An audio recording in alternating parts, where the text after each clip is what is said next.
You're almost on what I would call a flying carpet. It's a completely different vantage point. All of a sudden, like Alice in Wonderland, through the keyhole and you're in a magical place. There's New York City all around, and there you are. It's the wheat fields of Kansas. It's an alpine meadow. It's magic.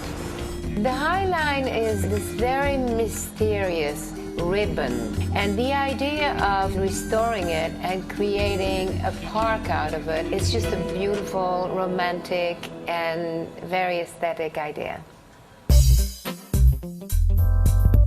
Here you have a defunct industrial corridor turning into, the Dia Art Center and the High Line and the fashion shops on 14th Street. It's totally unexpected.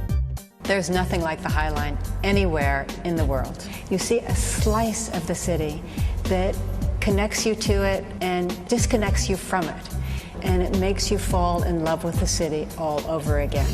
The High Line's a good idea. We don't have anything like it in this city. It would add greenery and a chance for people to think in an area that's basically big buildings and concrete.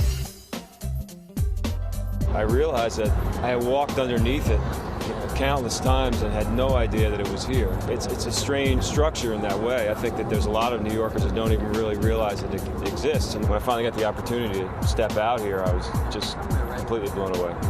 My dream, which I think is actually going to be realized quite soon, is to walk up here with my two children. Walking in this magical place that's sort of tucked away and has a hint of the past, but a sense of the future as well. I can't think of a better addition to a history lesson on New York City than going up on the High Line. You can almost close your eyes for a second and think you see the horse-drawn carriages delivering the meat around. In the mid-1850s, the Hudson River Railroad laid tracks between Albany and Lower Manhattan. It ran down the middle of 10th Avenue, and they called it Death Avenue because so many people were run over by the train. Every train had to be preceded by somebody on a horseback waving a red flag. He was called the West Side Cowboy. Finally, they settled on what they would do. They would raise the tracks between the blocks, not over the street. The railroad cars would come in at the third story in all these buildings. Meanwhile, the streets are free for the rest of us. But we use trucks now, and this went out of use by 1980.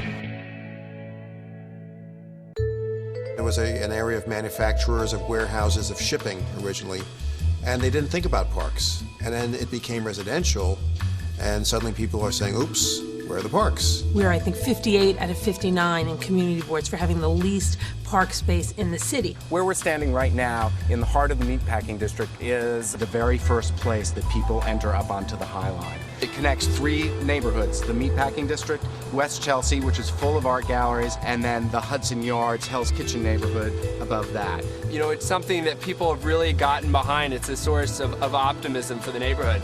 We have an opportunity here for this 7 acres. This can be Art Generation's Central Park. It's the kind of thing that, like Central Park, it enhances community. It fosters chance encounters and reflection and contemplation and taking a new perspective on your city.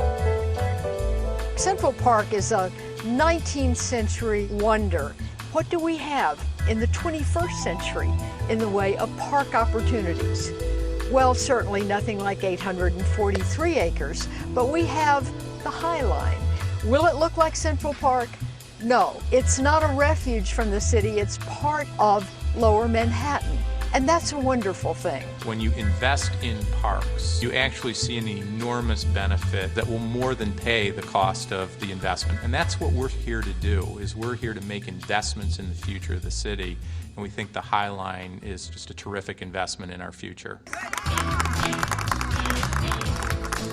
Today, we launch the transformation of the High Line, which will become one of the most iconic urban parks ever. Today, there are 27 major developments planned in the High Line area, designed by some of the greatest architects in the world. This is going to be a magical experience for everybody. This is going to be something that will bring people to this neighborhood, that will enhance values, that will improve our quality of life. And I think it's just another example of the vitality and ingenuity of New Yorkers. To envision an entirely new kind of park in an extraordinary city, in a place that really is undergoing a renaissance. and the whole city changes before our eyes so that the next few decades will be even better. What a great thing. What a great idea. The truth is that long after we're gone, this will be here. The one thing we should all take out today is that dreams come true. What we're trying to do is use great design to create a great new public space that'll be a legacy for future generations of New Yorkers to enjoy. This thing could become something extraordinary in 4 years or 5 years, not 40 or 50 years. And the fact that you can attach yourself to this thing that will actually become something that you can take your kid to, that I can take my son to, is really, really fun. It's a great gift that we're going to leave, that we're going to borrow from an early generation, clean up in ours, and hand to the one that follows us. You don't get that opportunity very often.